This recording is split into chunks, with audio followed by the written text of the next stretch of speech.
Hello guys and welcome to a new IELTS Express lesson. Today's lesson is about identifying and selecting key features. So we're going to focus on this and you are going to learn how to identify and select key features for a task 1 summary. We're going to focus on two visuals. The first one is going to be a bar chart and the second one is made out of multiple charts. So if you're ready, grab your notepad, grab your study buddy if you have one. If you don't have a study buddy, grab your enthusiasm and let's get started. Okay, for starters, as usual, we've got a little bit of a warm-up. You've got 2 minutes for this one. I would like you to have a look at these 3 questions below. As usual, you can do these activities in 2 ways. You can answer the questions and you can record yourself while doing so, and then you can play the recording back and you can self-assess your performance, or if you're lucky enough, you can ask a teacher or a friend to give you some feedback. If not, you can just simply take this 2 minutes to write down your ideas, or you can write in paragraphs, however you feel comfortable. And as I have prepared from the previous lesson, I'm going to play some chill out music in the background. Let me know if this is all right for you. So here it goes, 2 minutes.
Okay, time's up. Please let me know what your answers are in the comment section. Now that you're all warmed up, let's get to the real deal.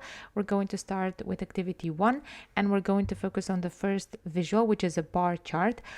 But for starters, we're going to focus on understanding the task. You've got 1 minute to read the test task below, which is in the purple box, and then answer questions 1 and 2. That's all you have to do. Right? 1 minute to do so. Go.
Okay, Time's up, and the answers are: you need to write a summary because you have it in the question, summarize, and you need to report on the main features because they also tell you in the question the main features. Okay, as I told you, it's as easy as that, nothing too complicated. Now that you have understood the task, we can move on the same bar chart, but this time you've got 1 minute to tell me which of these pieces of information, A, B, or C, should you include in the first part of your summary. Now let's try to remember. First part is the introduction, okay, which is the paraphrase of the question. All right, have a look at the bar chart, try to dissect everything you see: horizontal axis, vertical, legend, title, and then answer the question. 1 minute to do this. Go.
All right, time's up, and the answers are A and B, the names of the 2 countries and the 3 languages. Alternative C, the percentages, that's for your features. Yeah, remember, you don't have to give details in the introduction overview. Keep everything for the features, where you actually have to give detailed information supported by data from your visual. All right, we're moving on, still on the same bar chart, but this time you have to read the first part of a student summary, aka the introduction. Have a look at the bar chart, and I would like you to tell me whether it includes the same information you chose in the previous activity. Okay, nothing too complicated. You've got 1 minute to do so, and here we go.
Okay, time's up. Yes, same information. The names of the 3 languages, English, German, and French, and the names of the 2 countries, the Netherlands and Denmark. So this is a very good introduction, actually. It also specifies the type of visual, bar chart, and then it also mentions that you'll be working with percentages, and we're talking about population, obviously, because people are speaking the languages. All right. Let's move on to the very last activity with this bar chart. But here, what you have to do, we're going to move on actually to the features. Remember that in the features, in those 2 body paragraphs, you have to give detailed descriptions of the information you find in the visual and then support it with data from the visual. Now, I would like you to have a look at the sentences. Some of them are correct, some of them are wrong. Which are the correct ones? And you've got 2 minutes to do So here we go.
Okay, time's up. And the correct sentences are these.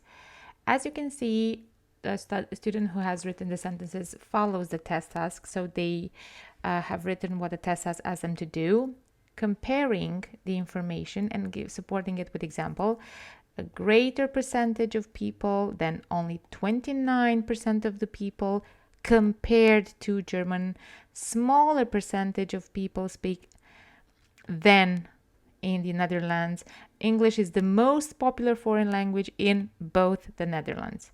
And the other two sentences, 2 and 6, are obviously incorrect. They're false. They don't match the visual. So this is very important for you to write sentences which match the visual, and you also answered the test task. Okay, and we're done with the bar chart. We'll be moving on to a different one. You're going to see a different visual, and for this activity I would strongly recommend you write down the questions. You can take a screenshot or you can write them down, however you feel comfortable, because you need to read the test task on the next slide and choose the correct answers in the questions below. Now here is the visual. It's a multiple charts, and these are pie charts, just like pizza. I would like you to have a look at everything on the slide. I'm not going to give you any hints. You've got 2 minutes. Answer questions, this one, 1 and 2, if you have written them down. And then at the end of the activity, I'm going to give you the answers and we're going to talk about it. Okay, here it goes.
Okay, time's up. Let's see the answers. So what is the main topic? The frequency, how frequently Japanese university students use English, the usage. And what do the charts give you more detailed information about? Different language skills. Yeah, if you have a look here, you've got reading, speaking, and then how often, frequency, Japanese university students use or speak. This is all you had to know. All right, now we're moving on to the next activity. And it's also about the same visual, the two pie charts. You've got a very short question with two of the below you need to include in your answer. A, B, C, which one? You've got 1 minute to do so. Here it goes.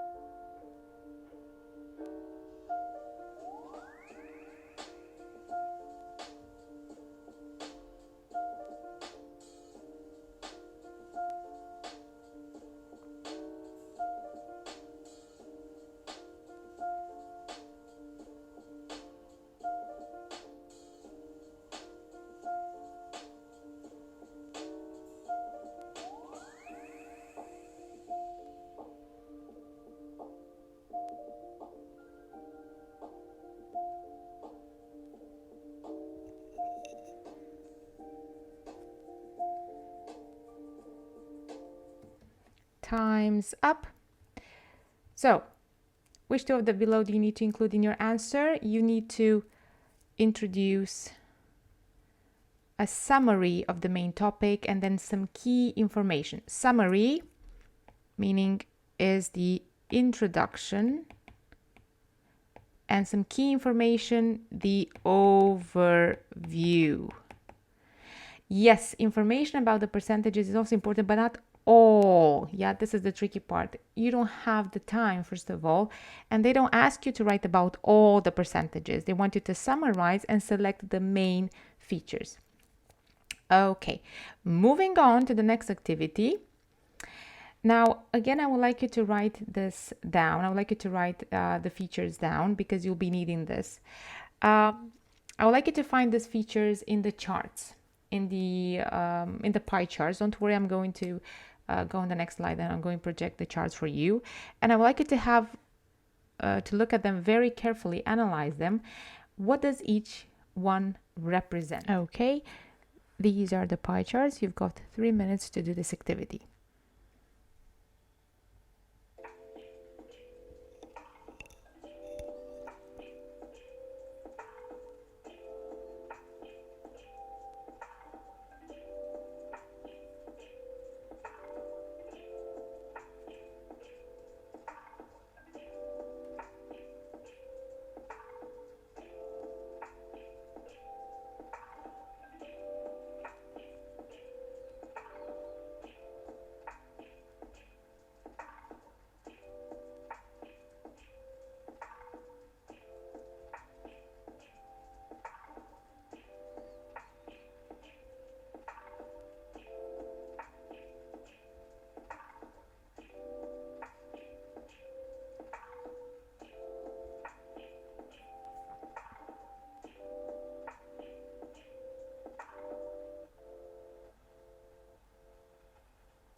Okay, time's up. And here are the answers.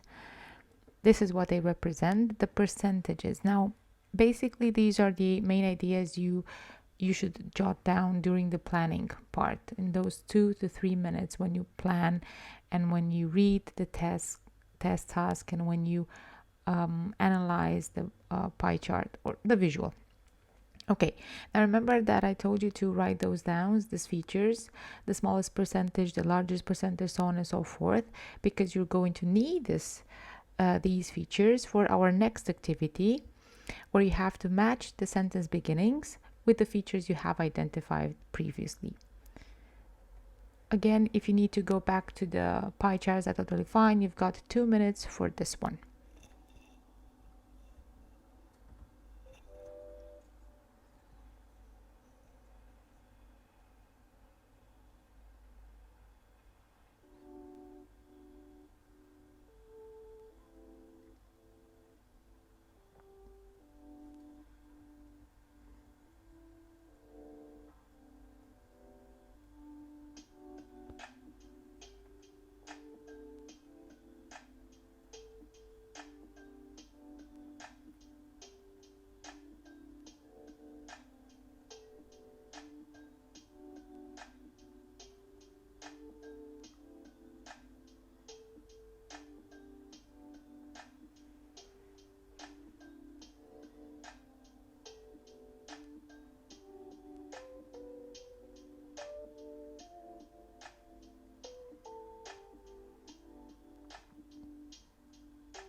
Time's up.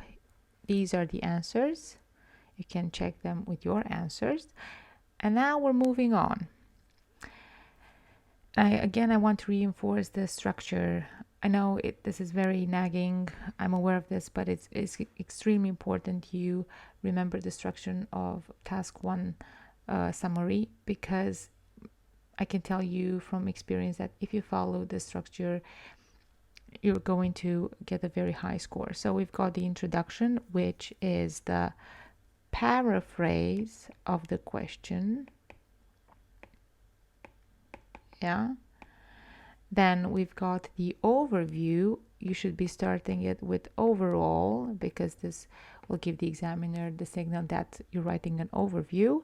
And then you have to introduce the main trends,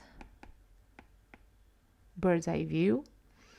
And then you've got the body paragraphs in which you describe the main features with details. Yeah, details, and then you need to introduce the data from the visual.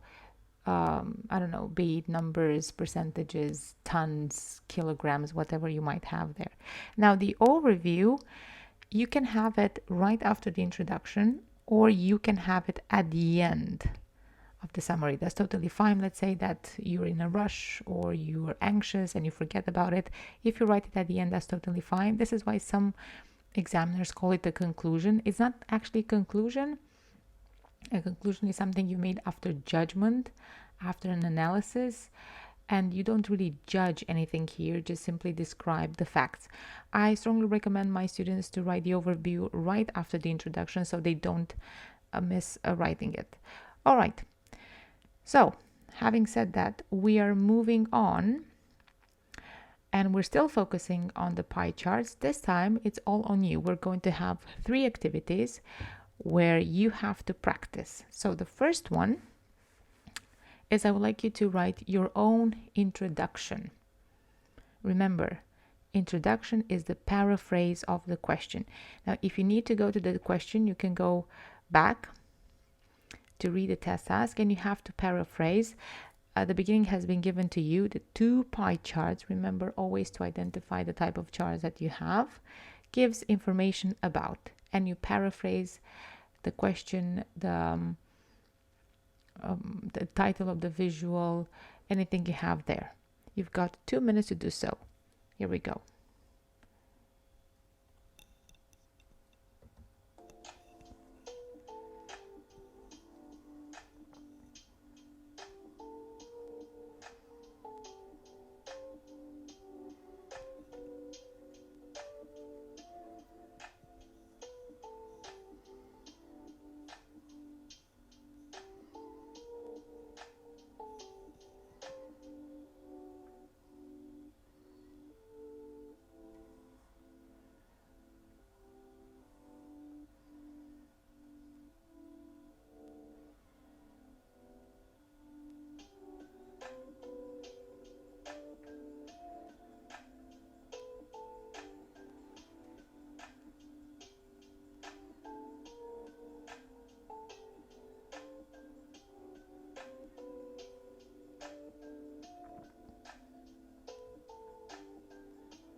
Okay, time is up. Here's the sample introduction. How often, which is a synonym for the frequency, Japanese university students read or speak English outside the class? So the student here has used those 2 skills, reading and speaking outside the class, and then the percentages using each of these skills every day or almost every day, twice a week. So it also gives details about the frequency. Yeah, it's a very good introduction for somebody who is aiming at the band 5 or 5.5. Okay, so we're done with the introduction. We're moving on to the next part of our summary, the overview, which starts with overall. I would like you to write 1 sentence about the key features. You've got 2 minutes to do so.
Okay, and here's the overview. Overall, it can be seen. This passive construction, I strongly recommend you use passive construction. It can be seen, as can be seen. You will see in some of the Cambridge books written by renowned examiners and authors, we can see that. It seems that there isn't a problem. However, I strongly recommend my students to go with impersonal structures like these, because since you're going to only describe the facts and you're not giving your opinion, we can be seen sounds very personal. What I like to call it, the communist we. Yeah, we, even though it's only one person. And what does the overview include? The highest percentage, yeah, the main trends, and then the lowest percentage.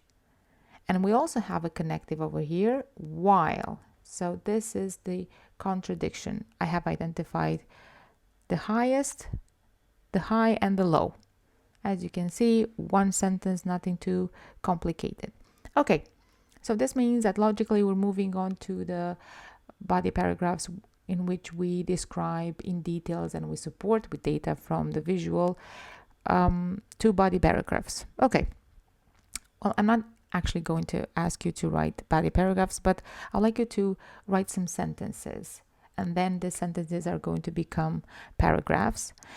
You also have a beginning, the largest percentage of students in the pie chart. Okay, so finish the first sentence and write 4 more.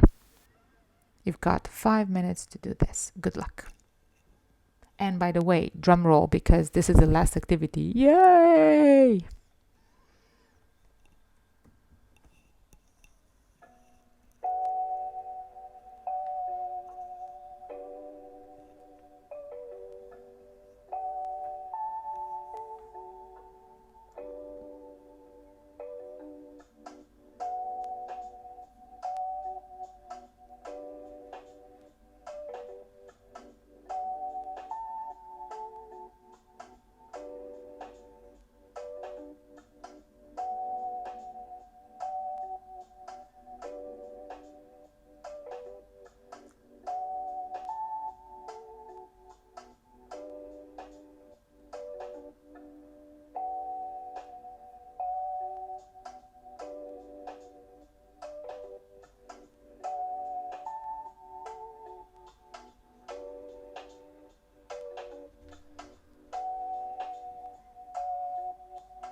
Okay, and you're done. Give yourself a round of applause because you have finished all activities. Here are the answers.